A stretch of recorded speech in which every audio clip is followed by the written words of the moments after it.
অন্যের জন্য শুভ কামনা করলে এটা ফিরে নিজের দিকে আসে, এটা খেয়াল রাখেন। এটা একটা লাইফ হ্যাকস শেয়ার করতেছি, আজীবন কাজে লাগবে। অন্যের জন্য যেটাই ভালো কামনা করবেন এটা ঘুরে আপনার দিকে আসবে। অনেকে বলে হুজুর ওর জন্য দোয়া করে আমার কি লাভ?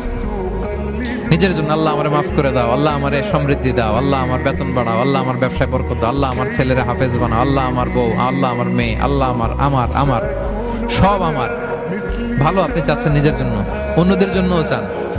আল্লাহ আমার সব ভাইদেরকে মাফ করো, আল্লাহ আল্লাহ আমার গোটা মুসলিম উম্মাকে তুমি বরকত দাও, কল্যাণ দাও, নেতৃত্বে আসার তৌফিক দাও, আল্লাহ সবাইকে সুস্বাস্থ্য দাও। এটা ফিরে আপনার দিকে আসবে। অন্যের জন্য শুভকামনা বহুগুণ বৃদ্ধি হয়ে নিজের দিকে রিটার্ন করে। বিষ্ণু সাল্লাল্লাহু এটাই বলেছেন, মা মিন আবদিন মুসলিমিন ইয়াদউ লিআখিহি বিযাহরিল গায়বি ইল্লা ক্বালা লাহুল মালাকু ওয়া লাকা বিমিসলিন। কেউ যদি তার ভাইয়ের অনুপস্থিতি তার ভাইয়ের জন্য দোয়া করে, ফেরেশতারা ওই দোয়াটা তার জন্য আগে আগে করে। তাহলে অন্যের জন্য শুভকামনা করলে, দোয়া করলে লাভ না লস? ধরেন আমি মোশাররফ ভাইয়ের জন্য দোয়া করলাম যে আল্লাহ মোশাররফ ভাইকে তুমি সুস্থ করে দাও, তখন ফেরেশতারা বলে আল্লাহ যিনি দোয়া করতেছে তার যদি কোনো রোগ বালাই থাকে আগে তারে সুস্থ করে দাও।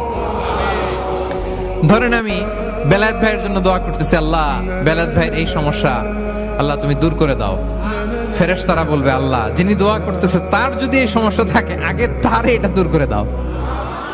ধরেন আমি দোয়া করলাম আল্লাহ আমার এই ভাই, আল্লাহ সে গরিব, তার অর্থের বড্ড অভাব, দারিদ্রতা, আল্লাহ তুমি আমার ভাইয়ের দারিদ্রতা দূর করো।